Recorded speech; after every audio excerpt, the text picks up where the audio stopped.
Food for Thought with Professor David Ndete. Welcome to another episode of Food for Thought with Professor Ndete. My name is James Okumu. Karibu sana. Let me ask you a question. Are you afraid of something? What are you afraid of? Because today we want to begin a series talking about phobias. I know of somebody who's afraid of blood. The sight of blood makes them faint. Taa zinazima, they collapse. There are people who are afraid of heights. There are people who are afraid of so many things. And so we want to kick off a discussion and talk about phobias and understand, where do they come from? Are they serious conditions? Do they have treatment? That's what we are getting into. Professor, Happy New Year. Happy New Year, Pastor. How are you? I'm good, as you can see. Great. Thank you for allowing us to come to your office again. Most welcome.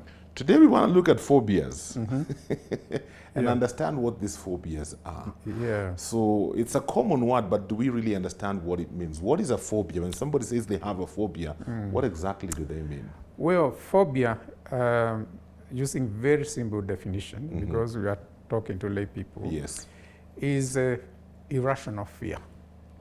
Oh, not just fear, irrational fear. It is irrational fear. Okay. And I think this will become clear as we discuss. It's irrational fear associated with a particular situation or associated with the particular objects. Okay. And this fear is more so when they feel that they cannot get away from it as quickly as possible. They cannot bot out.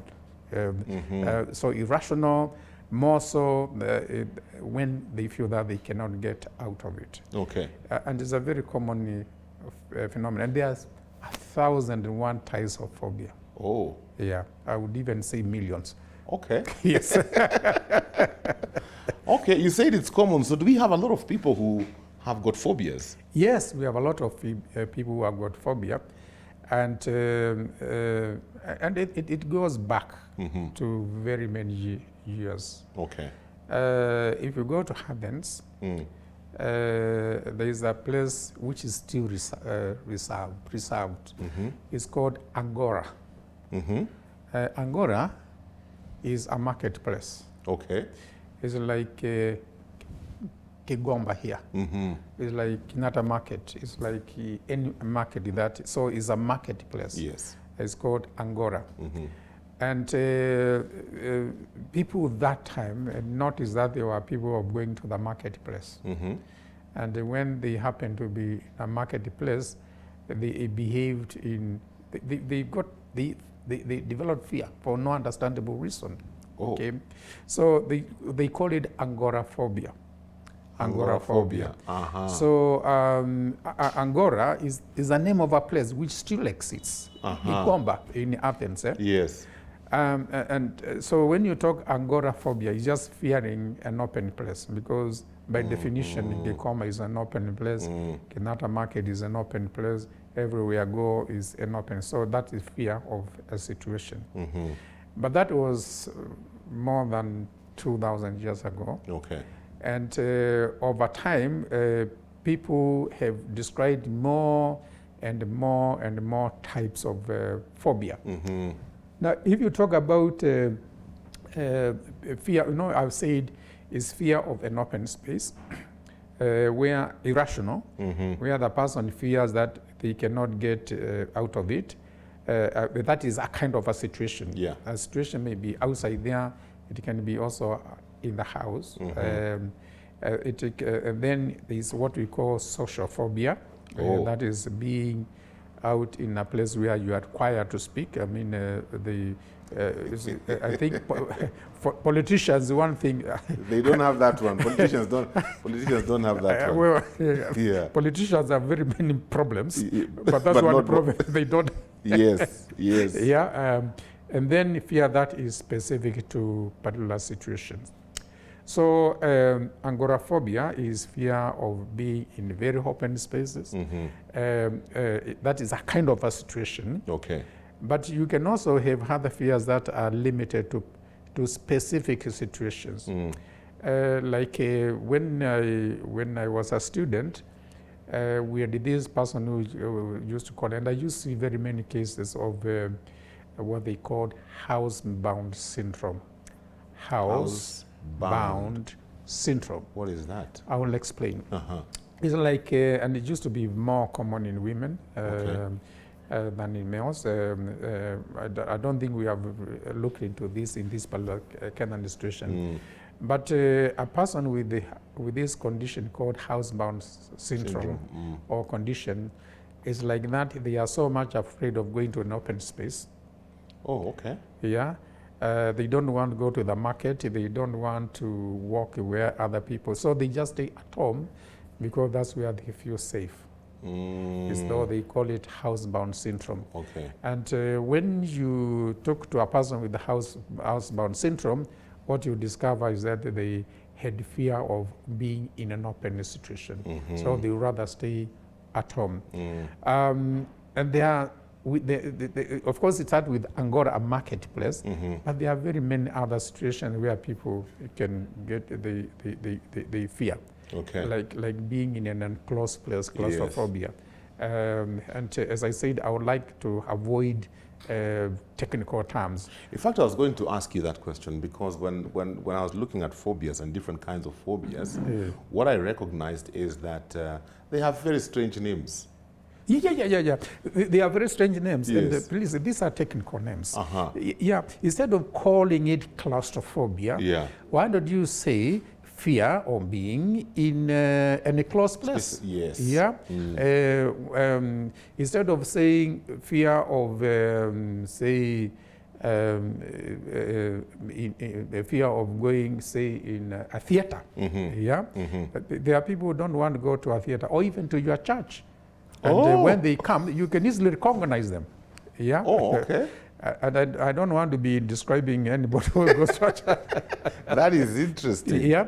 A church may be kind of a closed place, and they have some kind of claustrophobia. Yeah.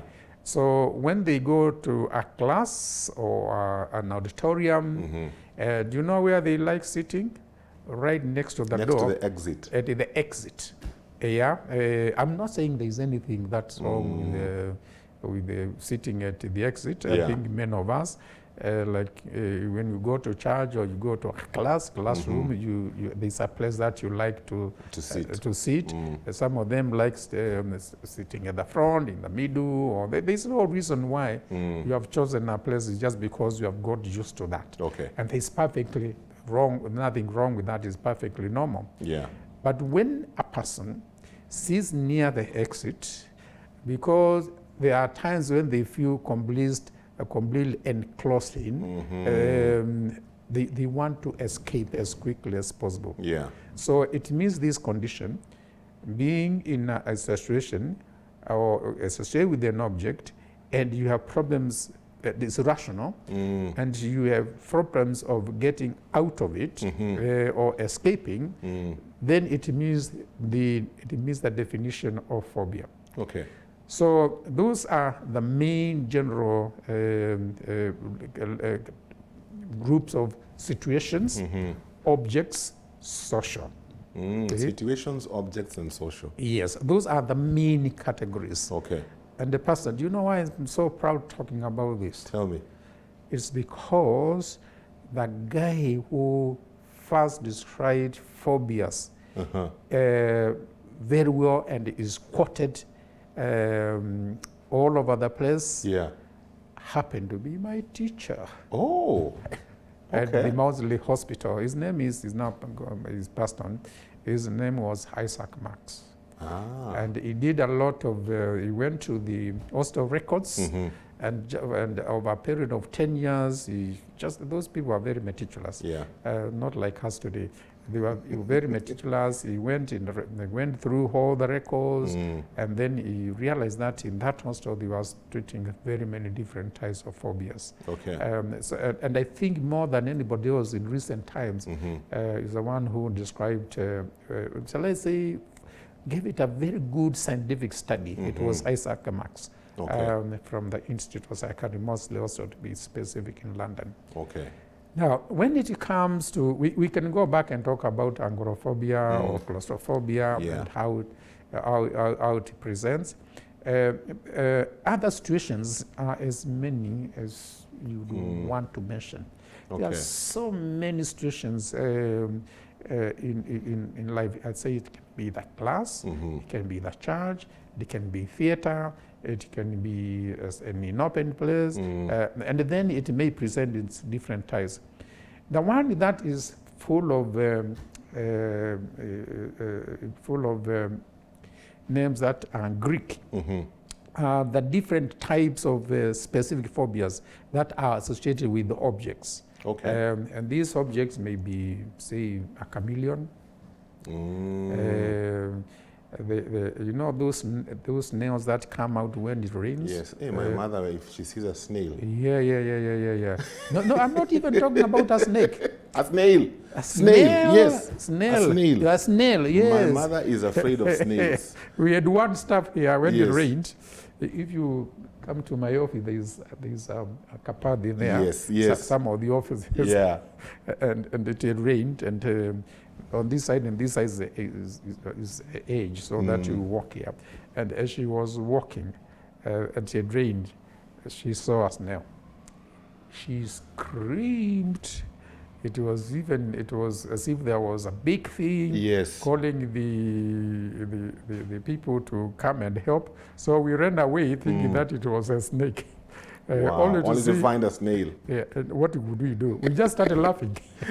That's all the time we have for Food for Thought with Professor Ndete. Thank you so much for tuning in. Remember, as always, if you have comments or suggestions of topics you would want us to cover, feel free to get in touch with us via our SMS lines 20316 or WhatsApp on 0786316316. We'll pick up this conversation next week. Have yourselves a great day. Food for Thought with Professor David Dete.